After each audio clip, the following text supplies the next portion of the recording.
So once you get all your cases primed, the next step you got to do is to flare the mouth of that case. That's really easy to do, and then it doesn't really take a whole lot of explanation.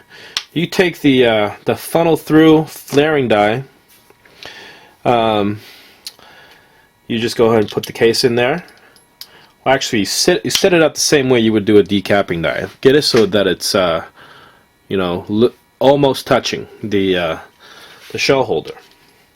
You go ahead and give that a squeeze, pop it out, and now you'll see that there's just a little bit of flare to that opening of the case there, and that's what you want, because what's going to happen is you're going to put the powder in there, and then you're going to put the bullet. See how that's going to sit in there nicely once you got the powder inside. And this is going to make the last operation, which is seating the bullet and crimping, much easier, because otherwise you'll have this case almost the same diameter as the base of that bullet, and it's going to be a real pain trying to get that to sit still when you got it on the press, especially if you're using this hand press. So I've got all these flared actually, so the next step what you're going to do is actually charging it. Now charging is probably the most important part of the entire reloading operation, because this is where you could really screw up and cause a danger to yourself. You want to pay a lot of attention to what you're doing. You know, obviously, you know, don't smoke cigarettes when you have powder, or you know, don't drink alcohol to impair your judgment.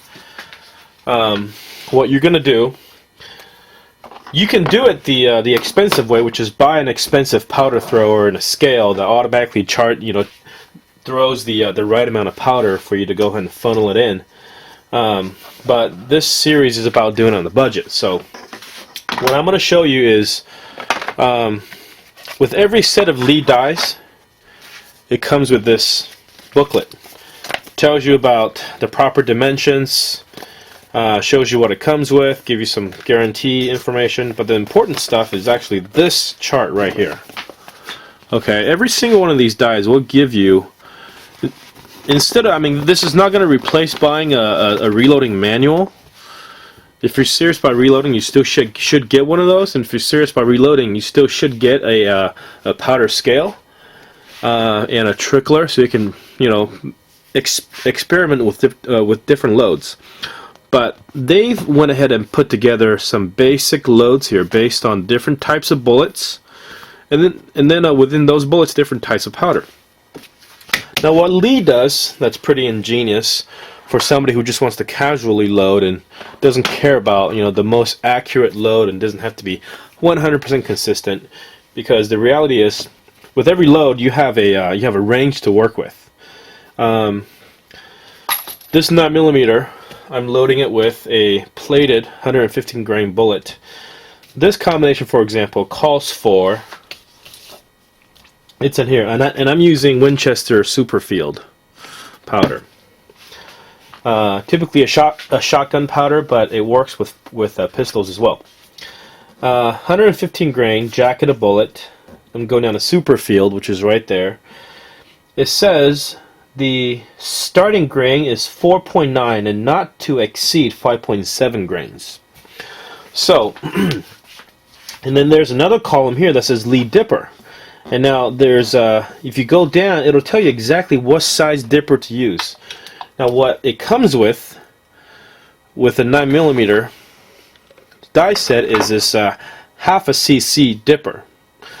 So if you go down here and you find Superfield and it actually says NA, means that this dipper that comes with it is not recommended for using this powder with. In fact, they don't make a dipper that they would recommend using this powder with. So if you want to use this load data, you're essentially stuck having to weigh it out and then measuring it, make sure you get between the 4.9 grains and 5.7 grain range.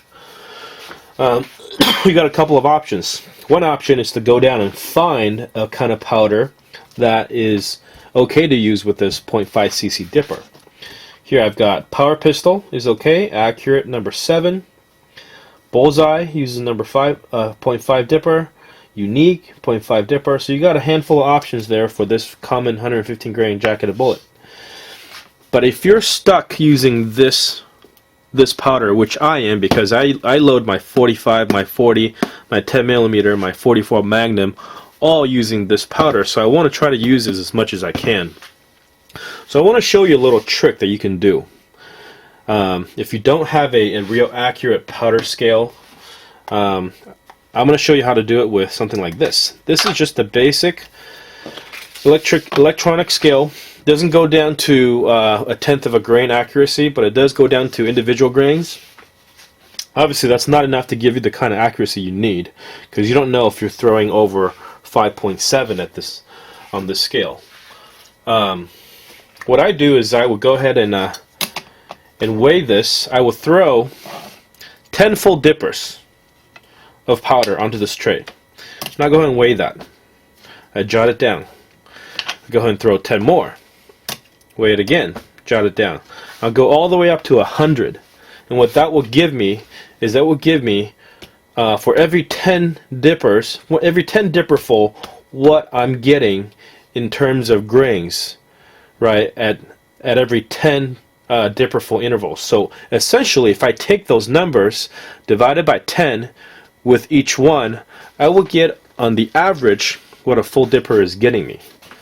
Okay, and I hope you guys are getting that, because that way you can actually get down to the accuracy of 1/10 of a grain using a dipper. So you can translate what it means to put a full dipper of Winchester Superfield in a 0.5 cc dipper, and what that translates to the number of grains without having to weigh it to the level of precision.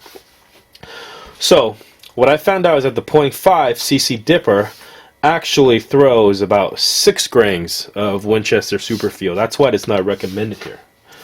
So what you can do is modify this dipper, and what I've actually already done that, and I want to show you what I did. This is what a unmodified 0.5 cc dipper looks like. Okay, and here you have a modified 0.5 cc dipper. Let me zoom in here. Probably easier to illustrate.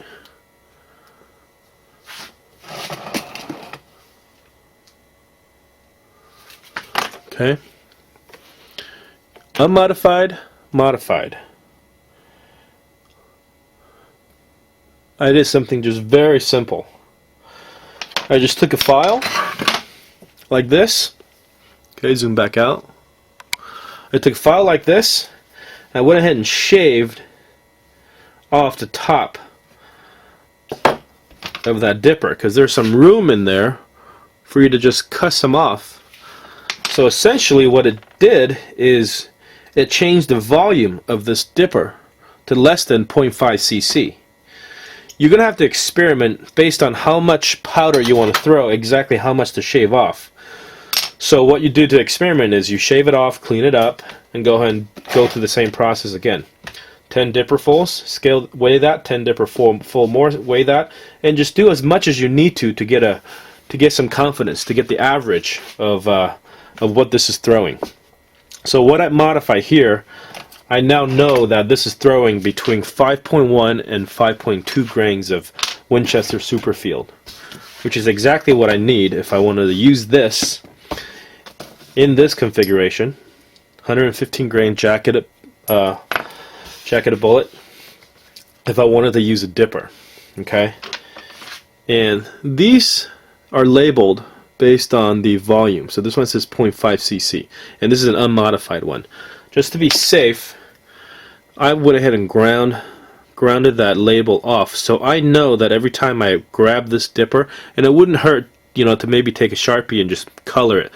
So in the future, this is the modified one. And make sure you keep this one with some documentation on here, so that you know that this is not going to be a standard 0.5 cc powder throw. Okay, so that's pretty basic, easy stuff when it comes to charging. So I just want to give you guys, a quick look at how this works.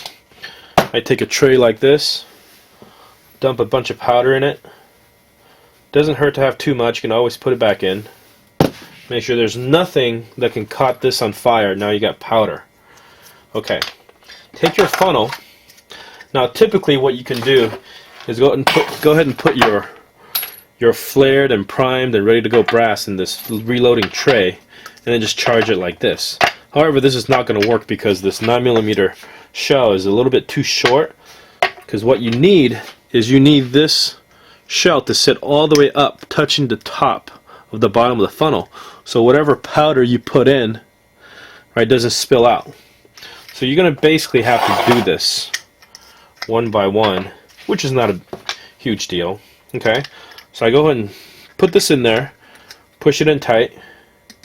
Okay, make sure I get a full scoop, flush to the top.